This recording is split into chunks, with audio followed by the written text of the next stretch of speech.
let me just give an estimate. For a CRA2, it can probably range from something around 650, 650,000 up to maybe 900,000. Students start their BSc degrees maybe sometimes not because they have a plan with their degrees or they know what happens afterwards, but because it's available, it's readily available. It will get me to college or it will get me to varsity. I'll be a Hello, guys. Welcome back to Gift Varsity TV.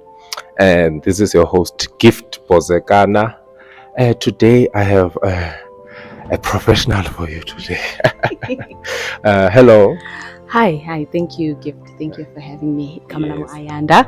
Okay, Ayanda. So, where are you from?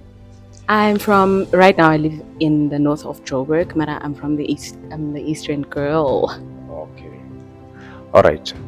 So, tell us about your educational background. Yeah. So I started obviously high school. I went to Lisiba Secondary School. That was in Davidson, where I'm from, very close to home. I used to walk to school. Right after high school, I went to the University of Pretoria. That's where I got my degree and my postgraduate studies. And then after that, I started to be in the corporate space. Okay. Yeah. All right. So, okay. Which subject did you do in high school, girl? High school. Yes. So high school, I did physics, I did geography, I did life sciences, and the home language, obviously English and LO. But yeah, my mains were geography, physics, life sciences, and maths. Yeah. So, okay, yeah. So you did those subjects in high school, then you passed them. You went to university now. So in University of Pretoria, right? Yeah. So what did you study there in the University of Pretoria? So at tax, I did initially Mangala. I wanted to study medicine, like most of us who are very passionate about the sciences and health science. So I wanted to study medicine, and I decided to do biological science, which was a bridge course to medicine if you didn't get into medicine from like your first application. So I don't know if your viewers are aware of that, but there is a bridge course. They call it biological sciences at tax. So it's like a 1-year course until you decide exactly what you want to do. So I did that because I didn't get a chance to get into medicine at first application. I did biological science for a year. And then after that, my choices were to do human physiology, genetics and psychology. And the reason why I chose that was because it was the only degree that didn't have zoology as subject. I hated zoology.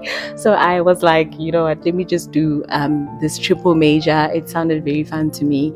And I had genetics as my major, I had physiology as my major, and I also had psychology as my major. Okay. Yeah.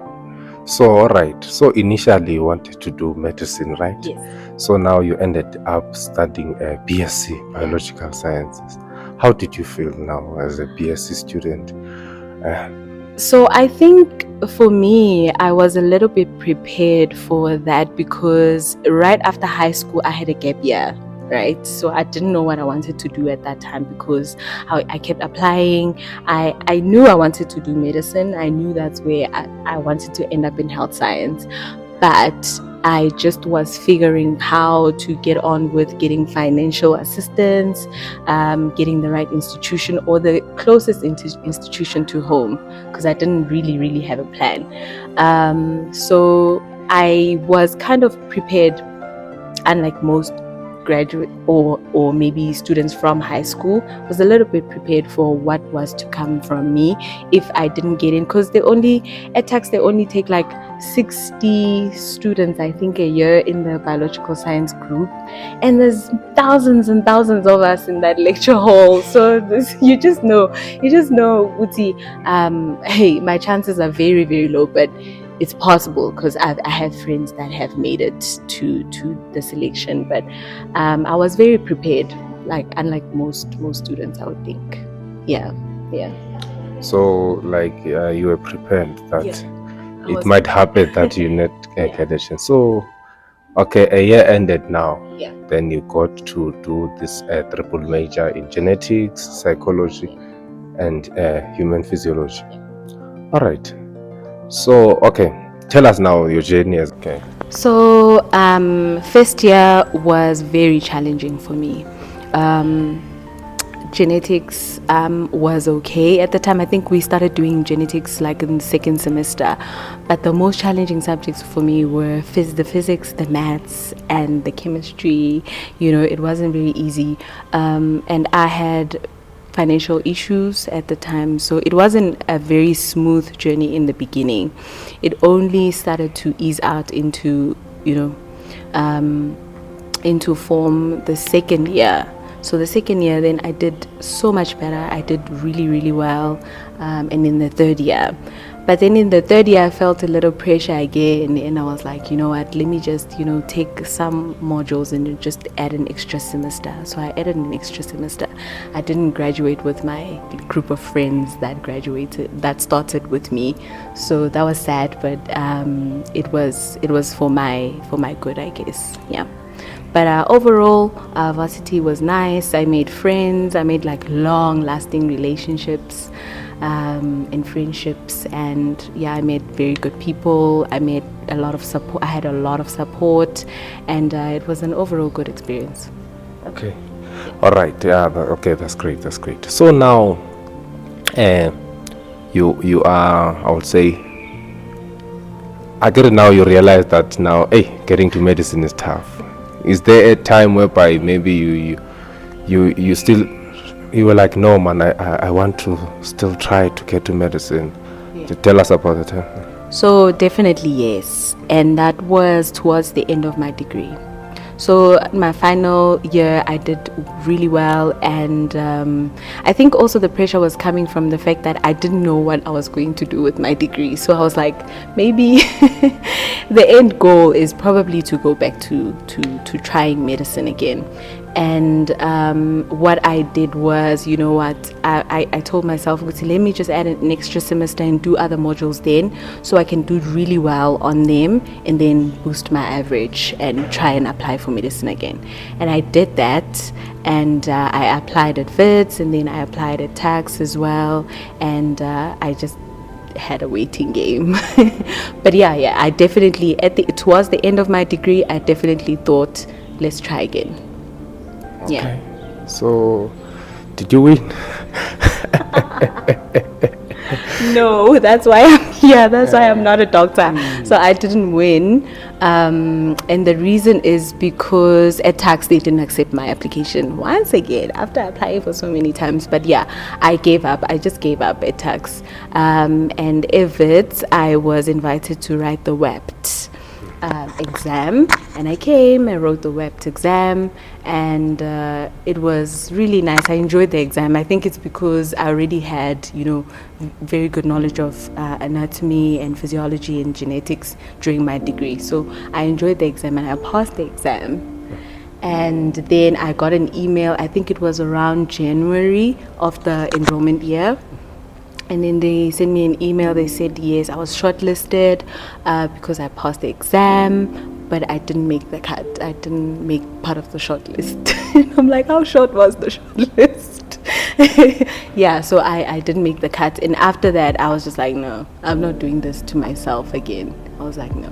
And you had good marks, right? Yeah. I did well in high school, and also my final year results from my degree were really good. But in the WEPT exam, I think those are the three main things that they look at as part of their inclusion criteria. But yeah, it wasn't good enough for them, I guess. Okay. Yeah. So you only applied at VETS after your degree to do medicine and UP? Yeah. Or you didn't consider other institutions? I don't know what I was thinking in my head, but I think maybe I wasn't prepared enough to move very far from home. I don't know. I just felt like it was going to be a lot natural if I do it around Johannesburg or in Pretoria. So I didn't apply any other institution. Okay. Guys, you must keep on applying to other institutions. Applying.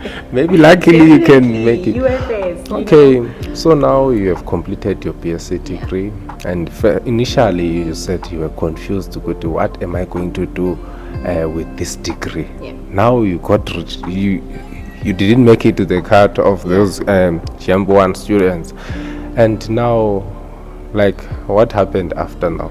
So After you realized now I am not gonna be a doctor. yeah, no, Dave. So now it was catch-22 for me. I mean, you didn't make it to the GEM program now. So in parallel, when I was doing the GEM exam, preparing for the WEBT exam and all of that, I also applied for honors at tax. So I developed a relationship with tax, so I didn't want to move away from them. So I applied for honors, and then they took me for honors, for their honors program. We had to write a motivational letter for your honors as part of the application, and I did that, and it was swift. They called me, I think in August. They sent us letters of acceptance, and I was like, maybe this is the route. Still, I didn't know what I was going to do, and now I'm taking this degree. I'm doing postgraduate level of this degree that I don't know what I want to do. So I was at that point, I was like, it has to give off something. I can't put in so much work on a degree and it not do anything for me. I didn't know that time, but I just felt like it probably will give off something. I was hopeful. Okay. All right, you're hopeful. Yeah. So you did your honors at UP, right? Yeah, you completed your honors. Then what next? Now you're like, no man, and let me go to see the world now. Yeah. Job. Yeah. So I think it's always good advice, Uguti. Students shouldn't wait to finish the degree to start the networking, to start the looking around, to start the Googling, to start the job search. I think it should be something that starts during your degree, maybe in the final stages, maybe your final year, your last 6 months of your degree.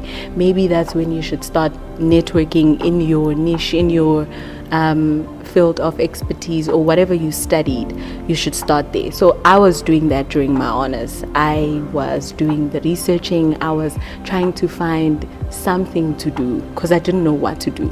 There's no human physiologist in South Africa who practice independently. Or I can't open a practice and say, okay, I'm just going to be a human physiologist. So you did your honors in human physiology? Yes, I did my honors in human physiology. Yeah. So during that space of doing my honors, I was doing the researching. I was looking with what am I going to do with this, because it's also part of your honors program. If you don't know, it's part of your honors program. Which you should at least have a plan as to what you want to do afterwards, or if maybe you have a particular field of research you are interested in, then you can make that your honors project. So they give you that opportunity. So that's when my looking started happening. Yes. And one day I stumbled upon a post on LinkedIn. It was not a job post. It was just a research site. So we're talking about how patient recruitment for clinical trials is a challenge, and they are having a very big challenge with bringing patients into the clinical trials. And it's not because the patients are not agreeing to come into the clinical trials, it's because of the knowledge of the clinical trials. So I was like, this is interesting. And then I reached out to the person who posted that, and I asked to just come in just to know about what they do. And they said, yeah, we are in Germiston, you can come through. And I was like, sure. And then I went to see them, and my life changed from there. All right, so you went there. So Yeah. they gave you a job? They didn't give me a job. They told me they've never hired BSc graduates before because of the financial constraints. They were a small site, they were a startup site. It was owned or managed by black people, so they didn't have a lot to give, but there were opportunities that they could give, but they were just not sure about the financial implications that would come with hiring a BSc student. So they'd hire like people who have a matric or or a college degree just to do administrative work. So they didn't know if a BSc student would even be willing to print documents and manage a doctor's calendar with your degree. They'd be like, I know when it was funny malini. But I told them that I was looking for an opportunity to learn, and I wasn't really looking for money at that time. I'm just looking for an opportunity to learn, and I am still at school doing my honors, so I won't be there all the time. So the guy was like, I'll give you the education, and in return maybe you can assist me when you have time. You can come into the site and then maybe do work here and there. And we started a working relationship. Okay, so we started working there.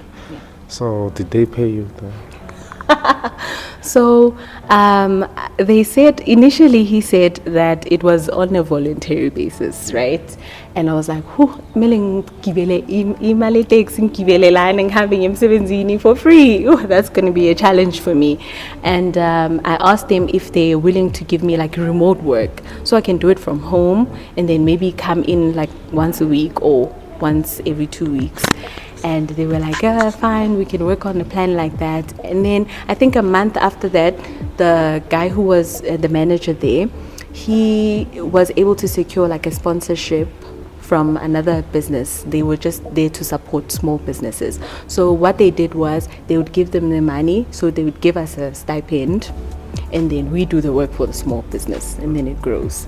So he was able to secure that, and and then they started giving me a stipend. I think it was like 2 months into the internship, into the job. And I used to earn like 4,500 per month with my degree. And I know it's taboo for a lot of people. Are like, after you've studied physiology to Ragangaga University, but yeah, that used to be my salary back then, my stipend, my support. And that happened for a year. I used to earn that for a year. 4.5 for the whole year. Every month, for the entire year. So in total it was 45, more than, it's like 50k annual per annum.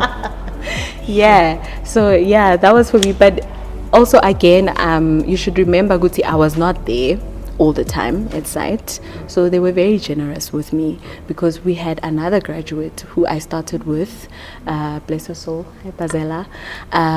She was there more often than me, so her learning, I think, accelerated a little bit faster than mine because she was there quite a lot, and she was able to secure a better job faster than me as well after that. So but they were very generous with me. At the time that I could come to the site, they'd give me so much support. They'd make sure that I don't fall behind on learning, on the work, on everything. But yeah. All right. So, like, how did you feel when like earning 4.5 and you're an honors graduate? Yeah, it was very depressing because you can imagine, Ekaya, once you step on that on that stage during that graduation ceremony, they expect you to have everything after that. They expect it to be, honey and milk, but it wasn't like that. And for most graduates, it isn't like that. It doesn't start like that. It starts very rough before you can get, all the softness of life that can bring. But it wasn't like that in the beginning. But I felt pressure, I did, but it wasn't too much pressure because my friends were furthering their studies as well. So we were all plus minus in the same space and we supported each other. So yeah, but at home they didn't give me pressure as well. They just knew that it's okay if you want to further your studies, you have the support, even though they don't understand why. But whatever that you need to do to get to your end goal, then it's okay. So I think home support, family support is very important. All right. So tell us about now your second job now after Tell us through until now. Okay. Okay, cool. And then internship yaphela ke manje. So my peli internship, they couldn't retain me. They told me it's going to be expensive to keep you, so go spread your wings. And I got the blessings, and then I started applying. But at the time that internship iphela, I have now met clinical research associates, I've met trial assistants, I've met their managers, I've met, during I've met everybody. So during me being at site, working at site as a study coordinator, assisting the doctors, I was doing the networking on the side. I was building, a profile for myself. I was building an imaginary vision board. So I knew that this is the end goal. This is probably something that I would want to do. And every time there would be a CRA that comes into the site, I'd be like, I want to be you. I want to be you. So I've asked them, how do I get there? And they'll tell me, they give me pointers, they give me people to approach on LinkedIn, recruiters, talent acquisition people. And I did that. The duration of my time at site, I did that. So now comes the time at site, it ends, and I entered the graduate program at Sanofi. Sanofi has an annual graduate program. They host graduates with every kind of degree. I think there was like 20 of us, and then only 5 of us made it through. They offered us a learnership program. It was going to be for 18 months, but it was going to start on the following year. So now, hopefully, Sanofi, I will start with them in January, and then 3 weeks, or up to a month, because it started in August. In August, I get a call from IQVIA. They were offering me a clinical trial assistant role. So now it's like, it's like a stepping stone to what I've built. So I'm excited. I'm like, yes, this is finally it. And then I interview with IQVIA. They hire me. I start with them in September. In September, I started as a clinical trial assistant. And the company is IQVIA. We can tag it on there. And then I started with them. They taught me everything about the other side of clinical trials compared to what I've learned from site. They still work like this. So IQVIA trains the sites, and the sites do the studies for IQVIA and for other pharmaceutical companies. So and then I started working for IQVIA, and then I built up to here. Because in the corporate space, so in IQVIA now,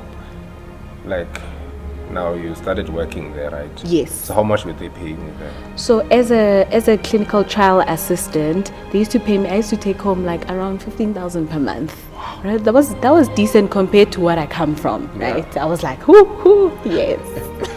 So you started from 15K. Yeah. From 4.5. Now you're in 15K.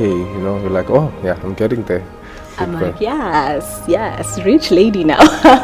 Because when you come from little, and then you get a little bit more, and it's like the world changes. So I changed my life completely. And from then on, I worked hard, and even the things that were not required of me were not part of my KPIs, but don't do this. But, I worked hard, and then I was able to get promoted in 3 months within IQVIA. They promoted me to a senior CTA, senior clinical trial assistant, and then I worked as a CTA for senior CTA for 4 months, and then I started as a junior CRA. Oh, wow. Yeah, so now you're a junior CRA. What do you do now in this CTA and CRA? What is the job description there? So, have you ever wondered, Uti, the medicines being prescribed, it clicks, it is scam and all of that, where are they coming from? So that the scientists would do lab work and test it on animals, So after that, we call it the preclinical phase. So after it's been tested on animals they need to test it on healthy participants. Then now that those are human clinical trials, right? So when they start to test it on clinical trials, and then that the doctors have the patients in the hospitals, right? They have the patients in their private clinics and all of those things. So now the pharmaceutical companies, Roche, Sanofi, our Genetech, you name them. They have the studies, they have the money. Now they say to the doctors, can you please do these studies for us? Because you have the patients, right? So once all of the clinical trials are done, then the drug can have FDA approval, and then you see that stamp on there, and then they can market it. They can have it at clicks, right? So now you probably now are seeing Guti, there's a gap. Who is the one that is managing the clinical trials? Who is the one that is managing Guti? The doctors are doing the right things for the pharmaceutical companies. So that's where I come in. I monitor. So now I'm monitoring Guti. The doctors are following the protocol, are putting the right patients into the studies, are recruiting the right patients or participants, are they following the protocol? Are they following SAPRA regulatory requirements? All of those things to see if the doctors are not doing it for money only, but they're doing it, for this drug to finally be in market and be prescribed. All right. So yeah, okay. I monitor. Okay. Yeah. Oh, you're monitoring the. Okay. Yeah. So a BSc student, they are watching us there now currently. They're in different fields, right? Yeah. And they're wondering. Okay, they heard that you did your human physiology. Others are in the different study fields. So what are the requirements of being a CRA? Yes. So a CRA, and this is a common misconception because I get a lot of questions about this, right? A CRA, it's very unlikely, even though business is changing, things are changing, but it was very unlikely back in the days, maybe like 2, 3, 5 years ago, to just be a CRA from your degree alone, right? So now the industry required you to have your degree and at least 1 year of industry experience. By industry experience, I mean they probably want you to maybe know what the clinical trials are already and have worked on the clinical trials, maybe as a study coordinator, as in as a site as a study coordinator. They probably want you to at least have site experience, or maybe be a clinical trial assistant or something in the industry for like a year before you can be a CRA. But now business is emerging. They are allowing graduates to enroll as junior or trainee CRAs, even though it's still very narrow. They still allow very few opportunities like that. But I would advise BSc students to at least start with startup roles, like being a clinical trial assistant or regulatory coordinator. So those are the roles that you can take up, and then you build your career towards where you want to go. Because it's not only just clinical trial research associates that are the most glamorous in pharma. There are so many other roles. There's people in tech, there's marketing team, there's the lab people, there's vendor managers. So there's a whole lot of ranges of degrees that are accommodated in the pharmaceutical industry. It's not only BSc students, some engineering students can also be accommodated, and it's not only BSc in health only, it's also other BSc degrees that can be accommodated. Biochemistry, microbiology. Yes. All right. Yes. Okay, so is there any average requirements, marks that are required? So or your degree is adequate? So the pharmaceutical, or let me just say the corporate space doesn't really stress on the grades like how it probably is when you are applying for honors or your postgraduate studies. They don't stress on your grades in corporate. In corporate, they say, this is the job, can you do that job?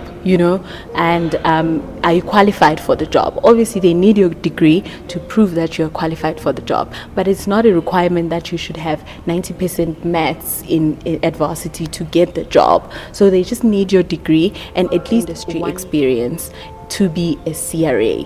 But you do not need industry experience to occupy roles like clinical trial assistant or any other junior roles to CRA.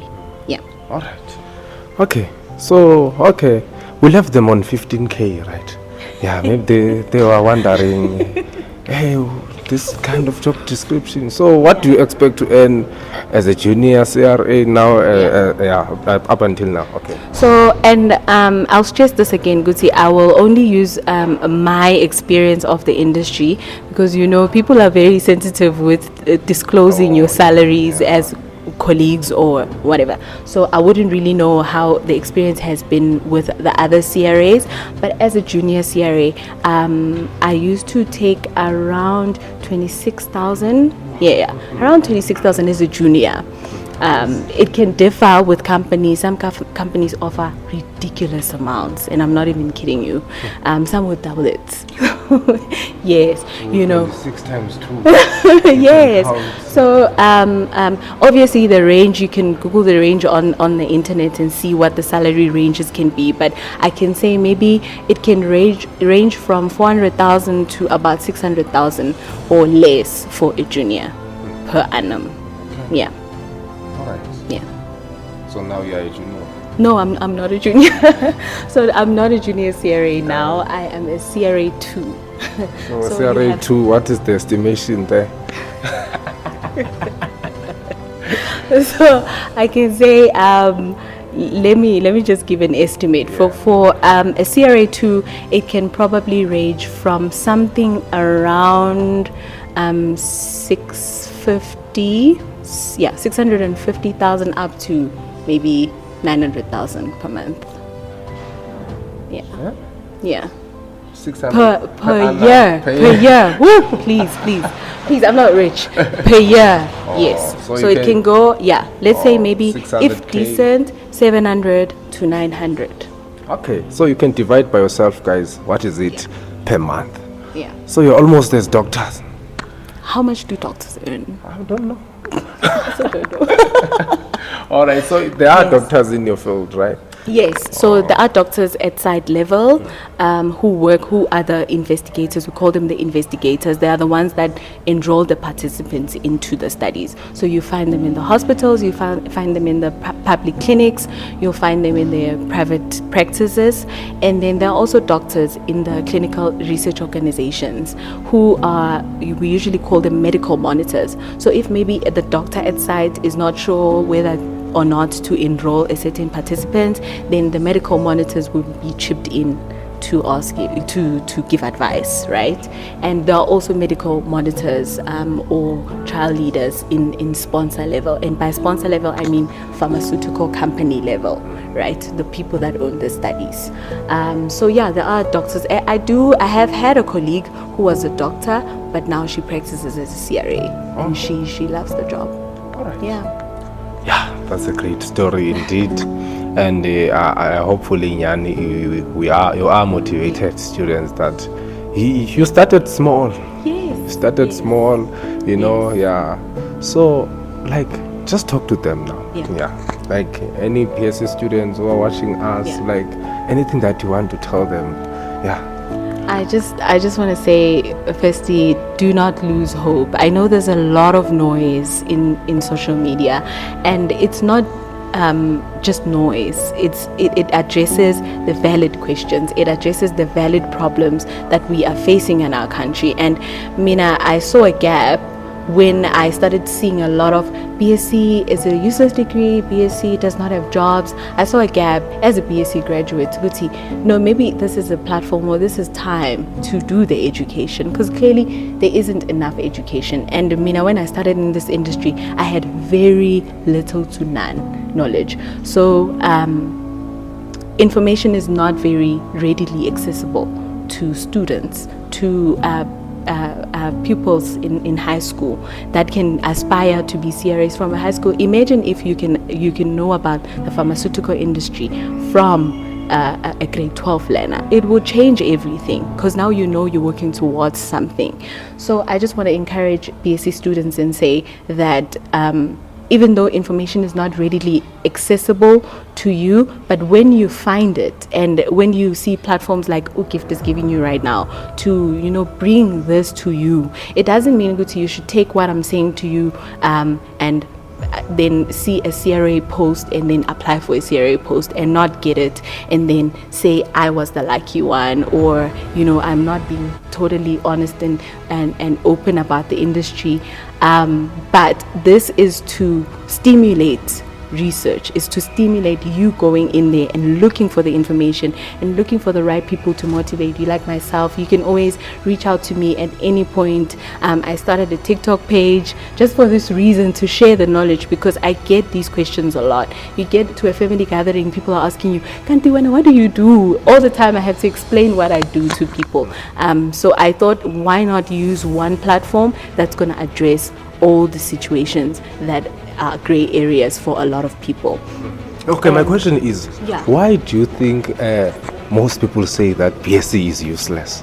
I think their experiences are valid, number one, because a lot of people are unemployed, and I think it's not just a BSc degree problem. I think it's a country problem. We have an unemployment problem in the country, and BSc just happens to be the bulk of it.